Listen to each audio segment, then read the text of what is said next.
All right. It's a little different. That's a little bit awkward. There we go. Much better. Welcome to the Morning Rumble. I'm not in my studio. I'm actually in my radio studio right now, 40 Monument Circle in Indianapolis, Indiana, the home of WIBC. That's my home station. This is not actually, it's paper, people. It's paper. But like, this is what they use, like when you're doing TV and you want to show that you're there. So this is actually the canal that runs through downtown Indianapolis. That's what this is going on, right? It's the One America building, the Salesforce Tower here. This is the Capitol right here of Indiana, boom, Capitol building. And I'm like, where would I be? So I'm behind this building, like over. I think I'm over. Wait, am I over here?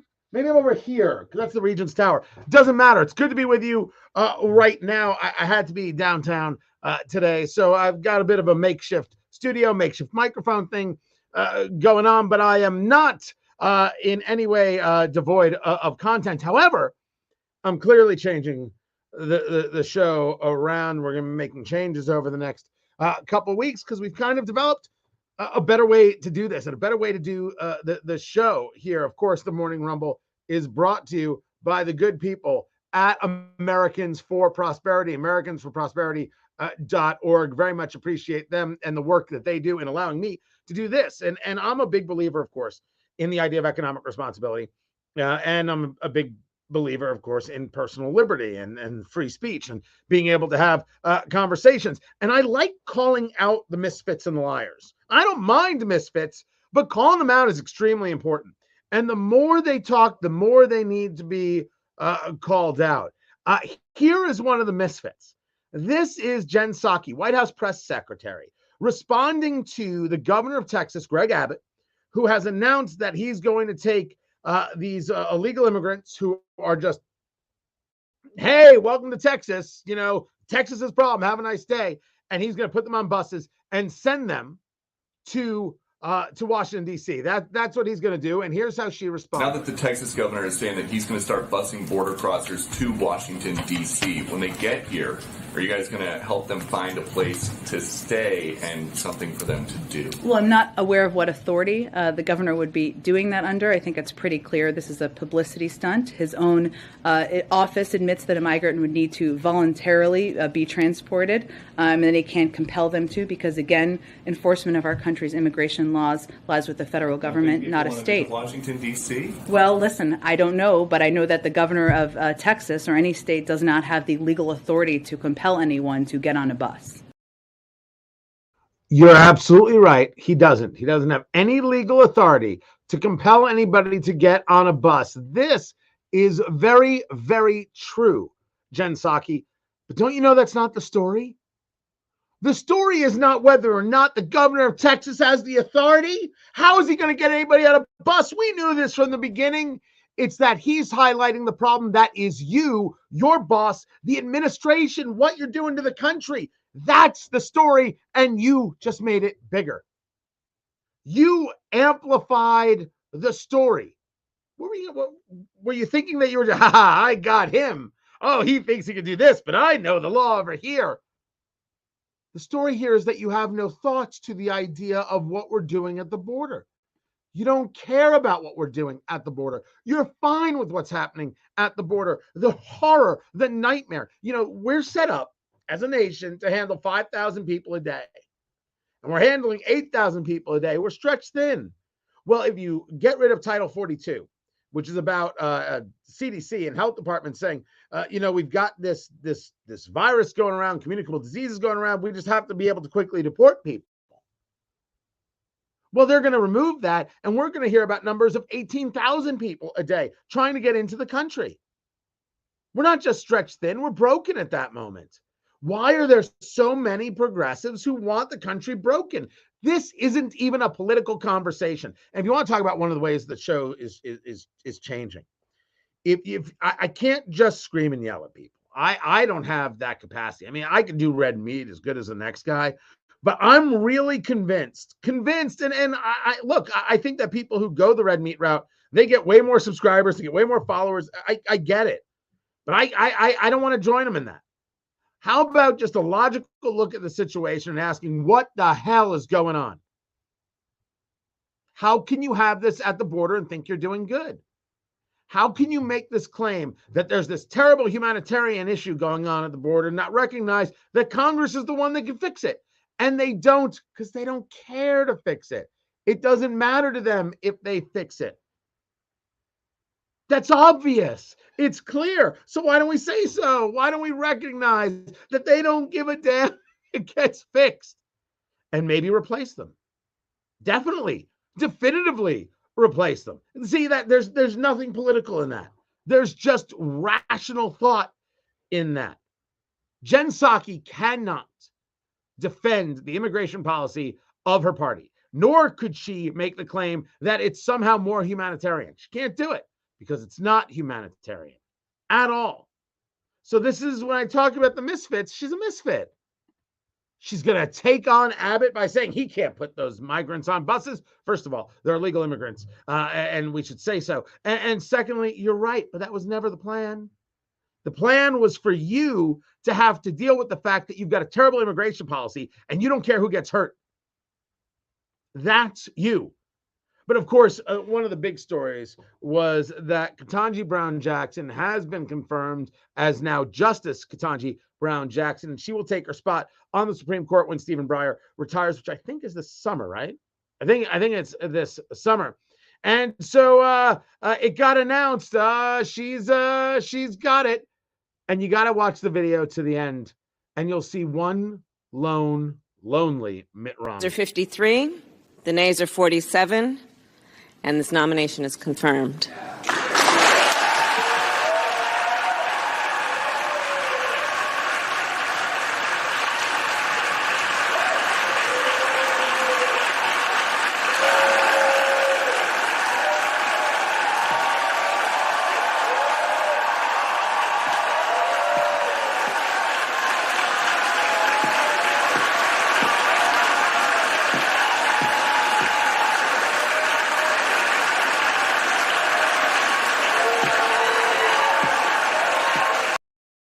You see all the Republicans leaving the chamber. Mike Lee's leaving the chamber. You see Ted Cruz walking away, and then there's one Mitt Romney. I did so good. Look, I'm with the winners. I'm a winner. I've won. I won, mommy. Get a prize. You vote no on Ketanji Brown Jackson because she doesn't believe in natural rights. Look, it's not my fault that Joe Biden made this whole thing about race and sex. His bigotry is not my problem. You know what? Maybe Kamala Harris was right about him. Maybe the Democratic Party was right about him. Maybe when he told us we were turning schools into a racial jungle, we should have believed the kind of guy he is. But he made it about race. He didn't care about her qualifications. Who's the progressive, who the progressives can accept, and then fill these categories. He never made it about her qualifications. He should have. He never made it about her mind. He should have. The Democrats tried hard to make you believe that, but everything always came back to historic, the historic moment, the historic this. She may not be a textualist. I don't believe she is. And she doesn't believe or doesn't hold an opinion on natural rights. That's how she answered Senator Ted Cruz. If you don't hold an opinion on natural rights, it's disqualifying. Now, you can argue if you can't define what a woman is, it's freaking disqualifying. I get that. I do. I think that makes perfect sense. But could I rank these things just for a moment? Not having a position on natural rights is far more egregious, is far more upsetting, is far more horrific, is far more, nope, you don't make it onto the court. No, you can't be, you're not qualified. And also, so we're clear, going to Harvard does not make you qualified because David Hogg goes to Harvard. Stop. This is not the qualification. If you want to show me some diversity, give me somebody who didn't go to Harvard on the Supreme Court. Give me somebody who went to Brooklyn College on the Supreme Court. By the way, my father went to Brooklyn College. This is what I'm asking for. Give me something different. Tell me who went to IU Law School that could be on the court. Now we'd be cooking with a little bit of diversity. But you should not be proud of yourself, Mitt. You didn't do anything that engages pride. You sat there like a fool.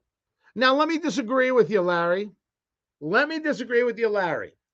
Mitt has never been a Republican. That's not true. Mitt Romney ran an absolutely excellent campaign in 2012 until he decided not to. Until he allowed himself to be abused by Candy Crowley because he was too much of a gentleman to fight back. Until he allowed Barack Obama to lie all over him regarding, the 1980s call, and they want your foreign policy back, because Mitt Romney had the decency and the honesty to say that Russia was a great geopolitical foe. He had the election won, and he gave it away because it was more important to be a gentleman. I swear to you, there's nothing more Republican than that. Nothing. Now, you also have to understand that the Republican Party is a far different thing now than it was 14 years ago? No, 2012. Sorry, just 10 years ago. Oh, can you imagine? Things have changed in 10 years. Because people saw that from Mitt Romney and said, well, crap this. What is Mitt Romney doing? Giving away an election that he clearly could have won to a guy who America clearly didn't want. He wasn't willing to take the kill shot. And I mean that theoretically in the political sense, in the election sense, in the victory sense, not in any other sense, save your emails. He wasn't willing to fight. I'm really hopped up on this idea of the fight. I actually have a speech tomorrow that I'm giving here in Indiana, and it's all about the fight. It's all about the fight and the need to fight, not the want, the need. These are different things, and this is actually the stuff that I'm going to be turning the show into. These are the things I want to talk about, right? It's the theory things, the philosophy things. It's the stuff that we have to recognize as a baseline. We don't want to have a fight about whether we're teaching our second graders about gender identity, but we need to fight against the bigotry and the hatred and the abuse of children. We need to fight against the abuse of children. It's not that we want to, we need to. We need to be running people in elections wherever they are. It's not that we want to have to do all the work. We need to do the work. We don't want to have people tell us that we're lying when we're telling the truth. We don't want to have to say, hey, you're wrong. We want them to be normal and decent, but they're not. So we need to fight. And Mitt Romney wasn't willing to fight. You don't have to remind me. Larry, I adore you. I will come to North Dakota, and you're in South Dakota. You're in a Dakota. I will slap you in all the Dakotas. I'm not saying that Romney was the dreamiest Republican, I should say conservative of all time, but we didn't get that with John McCain either. I'm also not going to argue that Donald Trump was a conservative. We just got lucky that he governed like one. You got to admit, you didn't know what you were going to get. And then he governed like a conservative. You were like, son of a gun, look at this. This is cool. This is pretty damn good. That's what happened. You know it. I know it. We all know it. But what he was willing to do was fight. Trump understood the fight. If you want to read a really good piece, go through the archives of townhall.com. Evan Sayet with the article. He fights. Fighting matters. There's a book by Michael Walsh, a fantastic writer. It's called Last Stands: Why Men Fight When All Is Lost. Well, there's a reason to do so. There's a reason to stand tall. Well, what about the people who don't fight when everything is on the line and it's not lost? And we don't have enough freaking fighters. We need fighters. That's the lesson of Trump. If you ask me, do I need the guy Trump back in office, or do I need the lessons from Trump learned and then shared everywhere? It's the lessons. I'm a lesson guy. I need the lessons learned. I don't specifically need the person. I need lessons learned from a whole host of people to create better candidates and create better opportunity. That's what I freaking need. It's what I'm asking for. It's what I'm begging for. It's what I'm actually fighting for, because I need to fight. I don't want to have to. I want everyone to be normal. I just want to, I've often said the only things I want to do is I want to smoke cigars, eat steak, and have sex with my wife. And sometimes I'm too full for a steak. That's all I want to do. That's it. I have no other golf. Please, I'll leave that to Tiger. By the way, Tiger Woods, 14 months ago, almost kills himself. The leg is mangled up. 14 months later, he's 1 under in the Masters. That is impressive. Damn impressive. By the way, he is terrible with cars. Whether it's the what do you call it thing? The fire hydrant or this? He's lucky to be alive. I don't want to joke about that. I'm just saying it's incredible how he has come out is incredible. Bill, I want to say for the record, I did not leave out bourbon. There are 3 things I want to do, and I named you my 3 things. Sometimes if you throw a little bourbon in there, it is fun. But I know what I said. I know what I said, son. The fight is everything. The fight's absolutely, positively everything. And I need more people who are willing to fight. Ham Sensei, they're on Rumble, rumble.com/Tony Katz. Comment there. Comment there. The problem with the silent majority is just that. They are silent. That's the truth. That is the truth. You can't be. You cannot be. And when they're lying about you and lying to you and lying in front of you, you got to confront. You got to say so. You got to say the words. So you're saying Tiger is bad with a driver. I'm saying, no. He should have a driver all the time. That's basically what I'm saying. This is Joe. What's up, Joe? How you doing, man? While I hope Republicans take back the House and Senate, I hope they will hold people accountable in those 2 houses for the false witnesses and false documents going after conservatives and those who are supporting the riots and violating the law on border security. All right, I need to break down a little bit of what you just said here. I hope they will hold people accountable in those 2 houses for the false witnesses and false documents going after conservatives. I'm not sure what it is that you mean. And those who are supporting the riots and violating the law on border security. Again, I would go after anybody who's violating the law, regardless of what. We have laws that got to be followed. Supporting riots, I'm not sure if you mean January 6th stuff or you mean something else. So I'm reserving comment on your comment till I understand what your comment is. And shoot me an email about that. Tony@TonyKatz.com. I'd love to read that very, very much. RNC should stop funding the 3 rhinos who supported radical Judge for SCOTUS, judge who will harpoon our freedoms and natural rights whenever she can.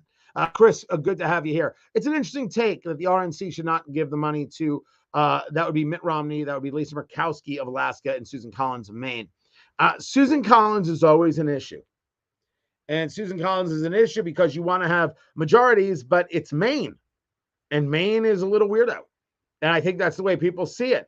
But I think that Mitt Romney is going to get substantial primary challenges. He has a lot of money he can put into it, though. I think he's going to get serious primary challenges.